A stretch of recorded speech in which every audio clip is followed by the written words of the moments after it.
Hello everyone and welcome to Project Discovery. I'm Nathan and today we are talking about 4 projects that our research team found last week that piqued our interest. We're going to go through them, should be a pretty quick video, no time to lose. Let's get right into it. First up this week is BetterHQ.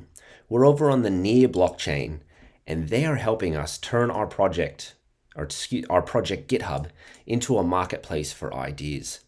They're pretty new, they've got a beta out, and essentially, here's their website, build better dApps with user feedback boundaries from your community using your GitHub repo as well. They want us to help us catch all user feedback, discover the best ideas within a given community or a given DAO, integrate tooling, turn ideas into bounties, and then discover new talent. So this is one of those platforms on the Near blockchain that pretty much wants to give detailed services to decentralized communities to do all of those things. Get feedback, produce things, have bounties to complete tasks, and then incentivize and pay community members. If we have a look at their mirror.xyz post, we can scroll down, we can see that they're talking about our ecosystem cycle. We have users who curate ideas, developers who improve the dApp, DAOs and the investors who fund bounties for the users and the developers.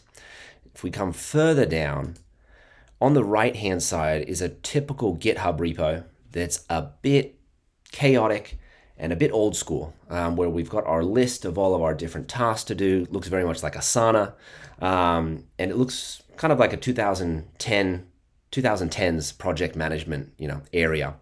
Over on the left-hand side is Better, and Better wants to pretty much help us run our DAO and take our GitHub repo and pretty much organize it for us, put it into a planned, in progress, and completed section, giving us tools to organize our decentralized community.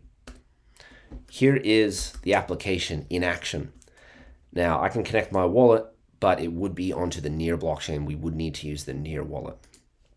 So here, we can see that we have the Better roadmap. It looks like their example roadmap is actually using their own roadmap. And looks like they have a couple of tasks open, a couple of tasks that they're working on and that are in progress. And then since they launched the beta, it looks like no tasks have gone into the live section yet. So let's click into dApp feedback button. We can have a look at this task that somebody opened on May 31st. And then we've got a story, a solution, and then tasks to do. They need to build and design a snippet. So the status is open. They haven't put a bounty sum on there yet, but this is the whole point. We could create a task for a decentralized community, the core team could, and say, great, we want to pay someone a couple $100 for this, $200, and then we would add the bounty, and then someone could start work for us and take ownership of this. So very, very cool tool. That's probably where we'll end today on Better. But yeah, a way to scale your DAO contributions with Better. They're going to help us kind of take hold of the tasks that need to be done within a decentralized community, pair them with a really nice user interface and your GitHub repo, and then also take care of incentivization as well. So for the core team to be able to put up a bounty so the task can be completed. So this is one kind of platform or tool that is one of many out there that I think are going to be built for decentralized communities and for DAOs to organize them and to run them. Next up is MetaWork. Here is a bit of a social media for Web3 and a bit of a professionals social media, kind of synonymous to LinkedIn. So we can meet Web3 blockchain professionals. They have a Discord. We're going to check out their website in just a second. And here is their website. We could connect our wallet, and I could connect up. There we go. I'm connected to the Ethereum mainnet with my MetaMask wallet. And then we could come in here and we could see members and we could create our own profile. I've created a little profile. I'd have to log in my website for you to see it. There's nothing really there, so I won't do that. But if we explore the platform, we could look at other members that are out there who have created profiles for themselves. We could look at projects. I don't know why they're not coming up.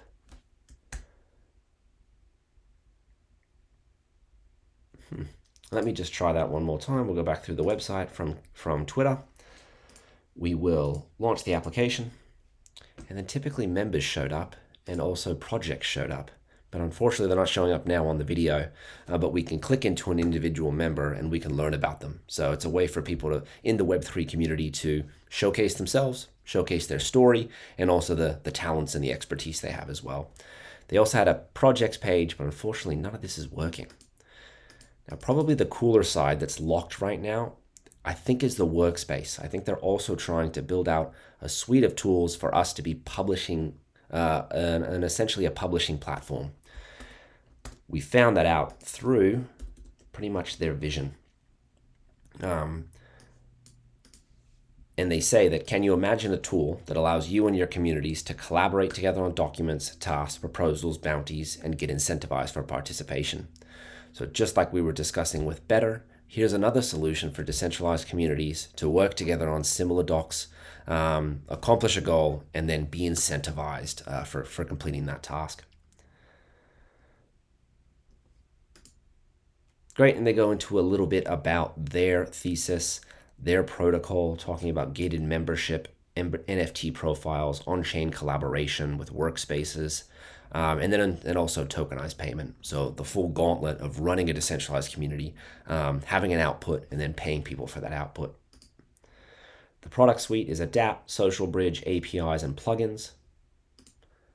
And our ecosystem is quiet right now. So unfortunately, the website wasn't working as well as it was earlier today before this video started.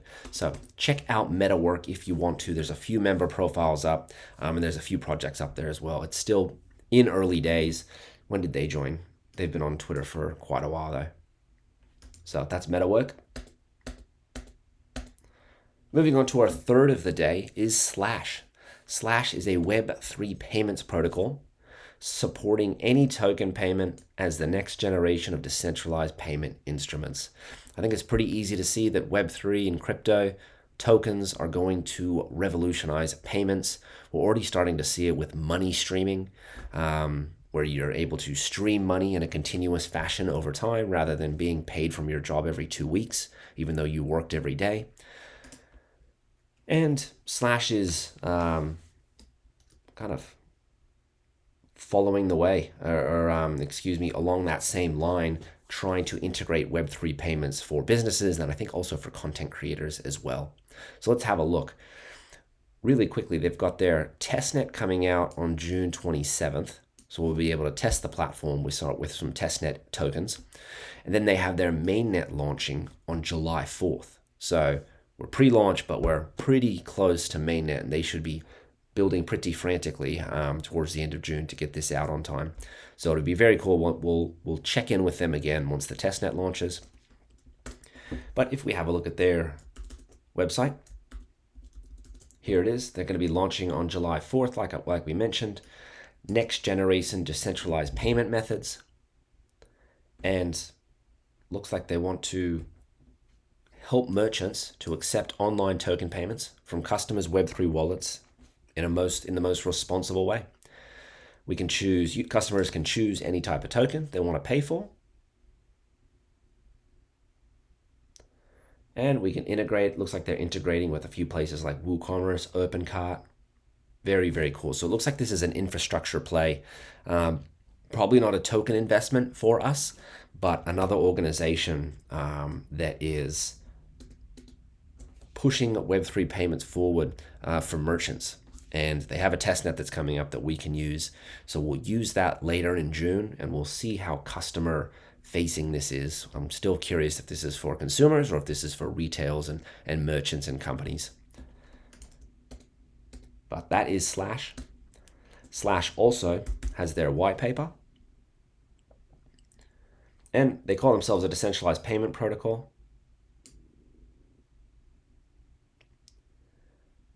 And yes, they have a lot of information actually on their documentation, which is nice to see. So we could sit here and read a lot. Looks like they will have a Slash token. Awesome. So another great reason for us to use the testnet later in June. They do have a token. Looks like Slash tokens are going to be allocated to Slash FinTech Limited holders, private sale participants, and pre-sale participants. Interesting. So we'll see if they airdrop any, but good to see that Slash is making a token. And the last one of the week, our fourth organization, fourth project, is Mora. Mora is over on the Internet Computer, and it's a pretty long-term play, but they're saying the right things when it comes to what they want to deliver. And they've got a really nice website, really nice experience so far. When I look at other blockchains outside of Ethereum, I've got some pretty high standards for them to deliver things that Ethereum can't do if they want to overtake them. And that's, complex financial transactions, complex social media platforms, and the like. The YouTubes of Web3, I expect to be built on some blockchains like Internet Computer.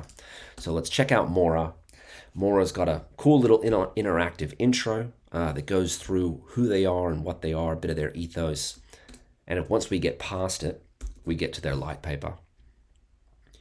And here is who they are.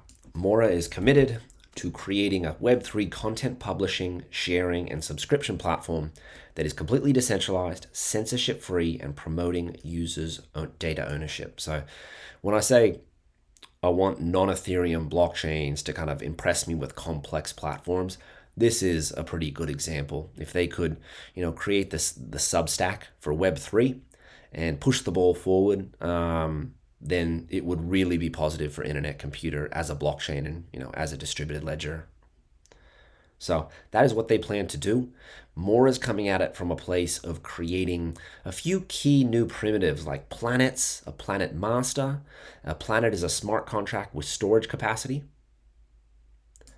A planet master is the publisher of that data onto a planet. And they describe their roadmap all the way out into 2024. And it looks like there's going to be a planet trading square. So if we're able to ascribe data and information to smart contracts, looks like we'll be able to buy and sell that information as well, whether that be, say, a written audio or a video word.